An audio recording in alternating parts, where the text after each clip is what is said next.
Today on Divorce Court. Today, I'm going to tell Jayme the real reason why I cheated. I do not feel like I am the priority in Mike's life. I want Jayme to understand that we need to work more together as a unit. My biggest issue with Mike is the resentment that he holds towards me for the death of his son. My biggest issue with Jayme is I feel alone and being alone in my grief. The grief has taken over our relationship. If this issue isn't resolved, me and Jayme are going to have to go our separate ways. Divorce Court is now in session. The Honorable Judge Lynn Toller presiding. Good day, ladies and gentlemen. I'm here today with Michael Jackson and Jayme Freel. And the two of you have been engaged for 2 years, but you can't quite seem to get to the altar. You have, are you ready, Nick? Let's hear it. You got children from his, hers, and together. They got children 9, 11, 13, 14, 15, 15, 19, 20, 21, 23, 22, and 24. Wow. I applaud you for getting here. You have filled out my compatibility test, and you've also given me a copy of your marriage license, which you've given me permission to tear up should I find your union ill-advised. Mr. Jackson, I'm going to start with you. Why don't you tell me a little bit about your relationship and why you're here in divorce court today on a before your vows? Your Honor, we're here today because the grief that we've gone through has drawn the wedge between our relationship. I had proposed to Jayme, and a week after that, my son was killed. I'm so sorry to hear that. How old was he? He was just getting ready to turn 21. Oh, I can't even imagine, and I am so sorry for that. What happened? He was in the wrong place at the wrong time, trying to protect his cousin. Actually, they both lost their life. You two were together at that time? Yeah, in fact, we were out Christmas shopping for all the kids when it was going down. Let me ask you this. That kind of event can tear apart the most solid of relationships. Did it have an effect on yours? Yes, ma'am, it did. Why don't you talk to me about how it affected your relationship? I felt like Jayme wasn't there as much as I wanted her to be through the struggle and the hard times of that. What things did she fail to do in your eyes?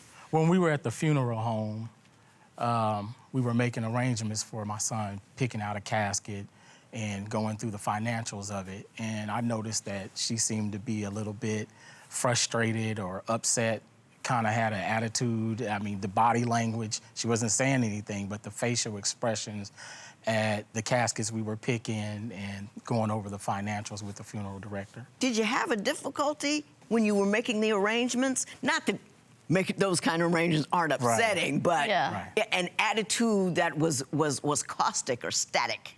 It was more that I had been bottling so much up inside, I was trying to keep it together.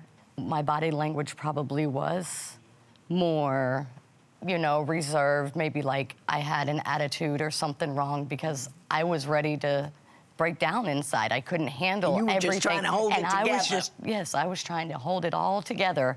Were there other things that she did or other circumstances that surrounded this death that put a wedge between the two of you?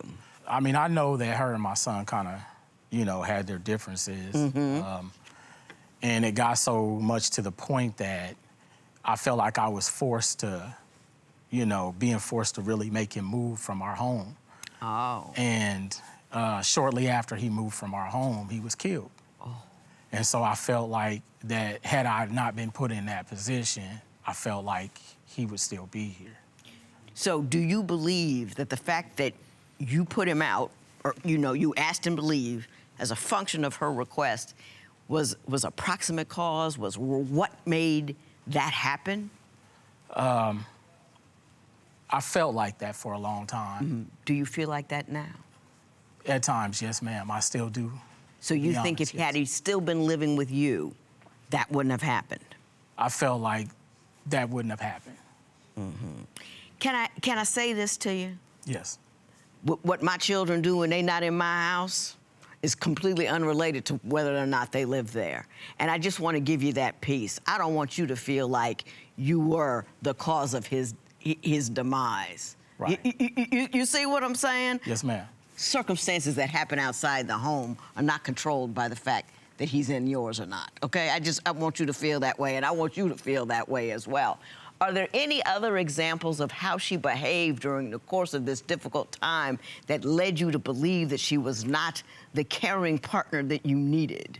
In order for me to get all the way through my grieving process, I created a foundation called the Q Project. And I spend a lot of time in the community with the youth, helping folks with their children that have losses and trying to transition, going into schools and things and talking to kids about gun violence. And just good for you.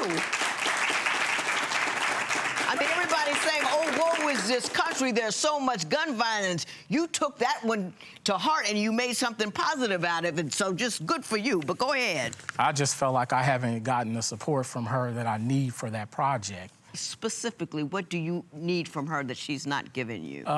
Emotional, the full aspects of just her coming in and you know, hey, babe, is there anything I can do to help you move forward, you know, and what you're trying to do? The support.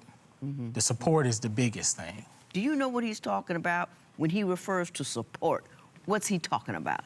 When we moved after his son was killed, we moved to Texas, and during a conversation while we were in Texas, he had said something about going back to Kansas to do something with his Q Project. And I said, well, you know, we're in the 4th largest city in the United States. We've made some contacts with some people about your program. Why don't we get in contact with them and see what... If you can do it here. If we can do it here instead of keep going back and forth from Kansas. He took that as I wasn't supporting him. I didn't want him to go back to Kansas. And that's not what I was saying. I'm saying this program that you're wanting to become nationwide has so much of a better chance in Texas than it does in Kansas. That's not all the way factual. He wants to say something. What do you want to say in That's response not all to that? the way factual, though, you know, because when I did say that I'm going back to Kansas to take care of this project, your response really was, you know, why are you still dealing with those people? You know, they're not really following you. They're not really, you know, respecting what you're doing. And that's when my response to you was, you know, there was Harriet Tubman, there was Marcus Garvey. That took one person to make a difference, and I'm gonna be that one person. And I understand That's what that. I said to you. But I needed to go back to the foundation where things happened. And that's where I started, that's where my root is. And, you know, I just felt like you should have respected that. Mr. Jackson, I understand that there is another concern that you have. You believe that she's always comparing you to her ex, and I want to talk about that. She looked over at me and said, well, he wouldn't have did it that way. He formulates that, and when we're arguing, that's what he brings up.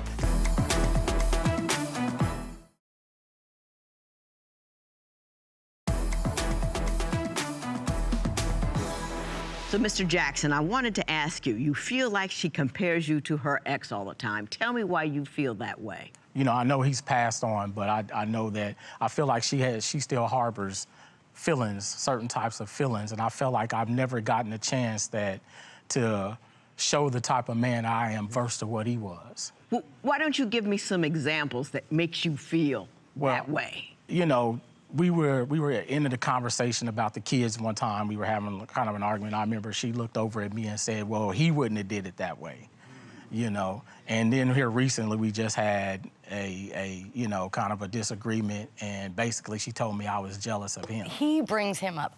We don't discuss him because of some of the things that I have told him about the past when we very first started dating.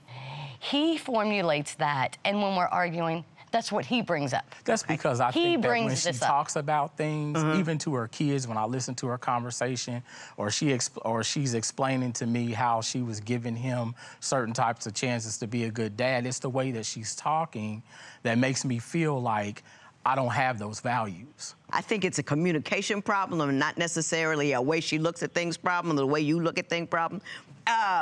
You say you have a problem with the way she disciplines, or in fact does not discipline the children. Oh, I mean, it's carefree.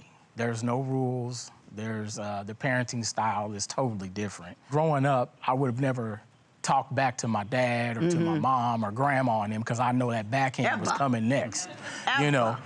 But, you know, and even if they told you to do something, they weren't the type of parents that they're gonna tell you twice. Right. You know, when I tell you once, let's make a move. You know, she wants to spend a lot of time debating with the kid. You know, and I feel like, you know, if you tell them to do something, That should be that. that should be that. Ms. Freel, why don't you tell me, do you believe you're too lax with them? And if not, tell me what your parenting philosophy is. I do know that there are times where I am more lax than what I should be. I think that comes from me being a single mom for so many years before Mike and I were together. I had to be both parents. I got to say something. You know, little Johnny ain't got an opinion, as far as I'm concerned. Not That's in right. my house. That's right. Little Johnny don't need an opinion. Little Johnny want an opinion. Little Johnny buy his own house. And I believe that if we allow our children to tell us what's what and who's who and argue and to disagree, we're doing it because it's easier for us. That's right. Because it's hard to be on them.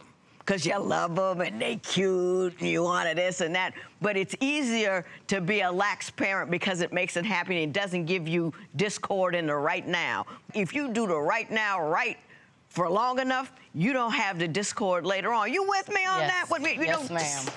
You're doing them a disservice. Don't think about it like that. The fact that they obey me was the biggest favor I did for them, not for me. You know what I'm saying? That's right. So Yes. that's my 10 cents on that one, because I'm hot about that issue. Having said that, I'm going to move forward on the issue of, is there trust in this relationship? Because I do believe, Mr. Jackson, you did step out. Mr. Jackson has had instances where he has stepped out. Instances, plural? All it was a moment. It was you know, one moment. How do you reconcile different parenting styles in a blended family? Tell us what you think at Divorce Court. Ms. Freel, I'm gonna start with you. I understand that Mr. Jackson stepped out on you, and as a function thereof, you too have trust issues. Why don't you talk to me about that? That is true. Mr. Jackson has had instances where he has stepped out. Instances, plural? That I You're have. the plural. I thought I was a nice guy. That I have. Hang on. Give me really short synopses of what you found out. Through Facebook, there was a post that she had made and tagged him in it, which was a very, Suggestive? yes, very, very. And when I confronted him about it, he said, well, I can't control what somebody else does. Well, I understand, but you're allowing her to feel like she can get on Facebook. I admit, yes, Your Honor, I did step out. I was wrong for that piece. You know, I just felt like the things that I was already going through the emotional trauma of my son. Right. And I was towering in different directions. Right. And I just felt like the disrespect coming out of my home from her and Tell me the most disrespectful thing she did. well, allowing kids to talk bad to me, talk back to me, and I'm providing roof and clothes and food and shelter. What's and, the And worst it's been a thing? two-way street, Give though. me an idea of the kinds of things. Don't identify the child. Okay. But tell me what kinds of things I mean, they being say. able to cuss in my home, you know, and you know, there were Do they times. cuss at you? Oh, I mean, whoever, literally, tell you to go F yourself, you know, use the. She knows I'm They not don't lying. directly say that to you. They do not. So you want to play the game in front of the Okay. judge? All right, Okay. I got it. But given all, you know, that's a conversation that's terrible. Her not supporting you is terrible. But are you saying those are the reasons that you actually cheated? And what was the nature of that cheat? Was it a Well, I mean- long-term thing? No, it was no long-term thing. I mean, when a man cheats, it isn't for love. We ain't looking for love. You know, it's a moment. That's all it was a moment. It was you more know, than one moment. The thing about it, I'm looking right at you. I'm just saying, you know, Your Honor, I'm just saying, you know, it was a moment. You know, it wasn't, you It know. was one time. It was a one-time No. situation No, as it far wasn't. as that. I mean, a lot of it far was as just that. conversation. I'm an intellectual person, so conversation means a lot to me. And when I can't come home and talk to her because she wants to debate, you know, then then you know, when someone opens up that conversation to me, I'm talking. You know, She likes to debate. It doesn't matter what the conversation is about. She has to fact check me and debate everything I'm talking about. At no time does discord in the home make a cheat okay. I agree. And I'll tell you this. Once you cheat, a whole bunch of distrust is going to occur of even the innocent things that you do. And you have to own all of that because you set that in play. Yes, ma'am. You know what I mean? And on an intellectual level, there's a lot of ways to get satisfaction that does not involve anything below the belt.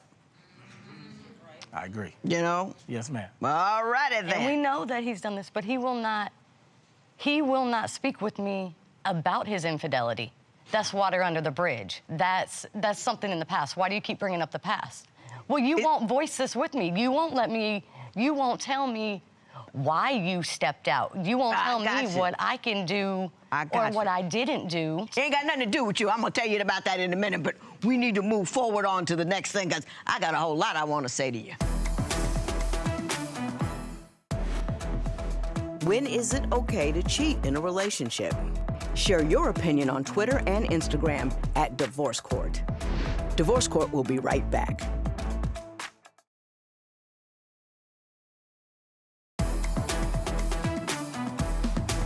Listen to what she has to say to you about how she feels about that cheat and your response since then. I feel like the security that we had was taken away. The fact that I could come home and know that you were there was gone. That was gone. I looked at your compatibility test, and you must have referred to your manhood at least 8 times.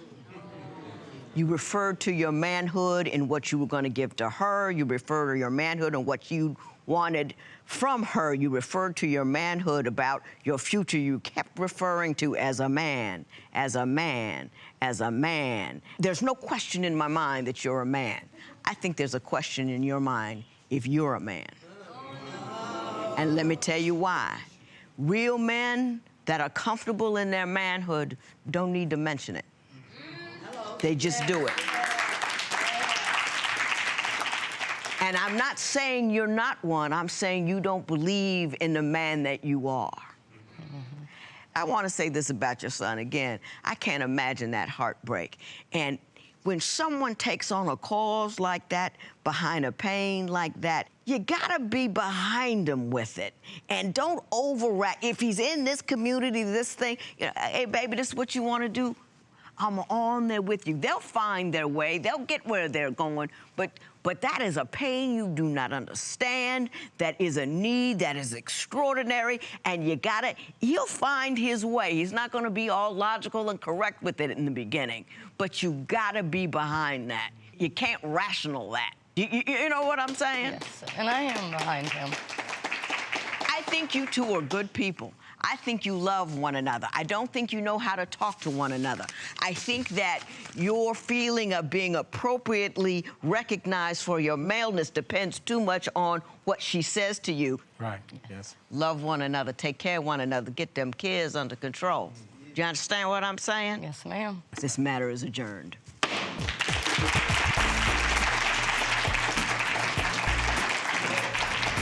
Losing 2 sons is something deep in a person. It takes away a lot of strength out of a person that people can't understand if they've never been there. I do feel like Mike has remorse for his cheating. I just feel like he doesn't understand to the depth that it hurt our relationship, and him not talking about it hurts our relationship even further.